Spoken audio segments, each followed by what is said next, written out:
Assalamualaikum warahmatullahi wabarakatuh. My name is Nur Nadira Natasha binti Ahmad, and today we are going to study an article and diving deep into factors affecting housing prices in Malaysia. This study had identified several factors, namely foreign direct investment, gross domestic product, interest rate, unemployment, and inflation for purposes of discussion.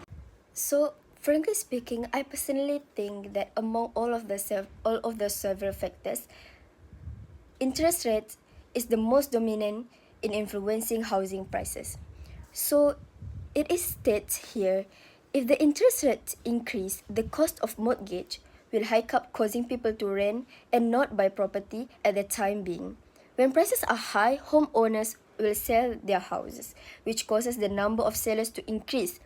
Yet the amount of buyer decline and leads to the fall of house price.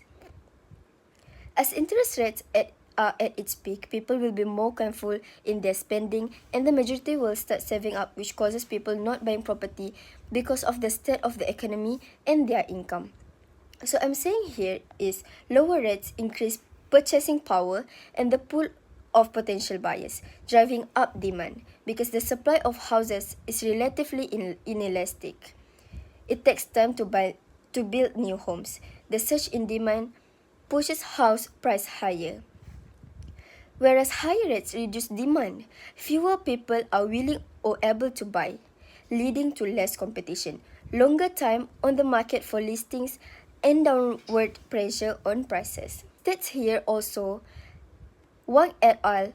Had also suggested that households are more likely to purchase properties when interests are low, resulting in increases in house prices in such circumstances. The second question is, can non-macroeconomic factors such as allocation, housing quality, and government housing policies be more important than macro factors in the context of housing affordability?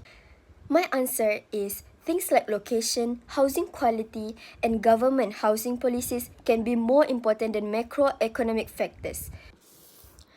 To elaborate more, the article shows that macro factors are not always strong or consistent. In the article itself, saying some studies say interest rates affect house prices, but many studies say interest rates have no significant impact on house prices. That means interest rates are not always important. While GDP may increase prices, GDP is not a long-term driver of house prices. It means that GDP doesn't always decide housing affordability. And lastly, some studies say unemployment reduces prices, but other studies say unemployment has significant effect, which means unemployment also not always important. So in reality, something else must be more important. So the thing that is more important is non-macro factors. Even though the article doesn't directly list location, housing quality, or government policy, the evidence clearly shows this matters more. Here's why. Location.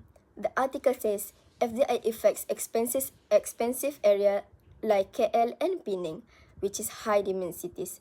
Different cities react differently to unemployment and GDP.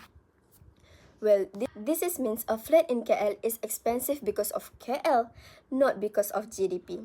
Second is housing quality. The article mentions the house prices rise more when supply is less elastic, which means good location, limited land, high quality areas, which means better quality areas raise prices faster more independently of macro factors. The last one is government housing policies. The article hints liberalization policy increase FDI. It leads to house prices increase. Government increasing housing credit can reduce demand for housing. GDP impact is often due to policies more than the economy itself. So that is all from me. Thank you.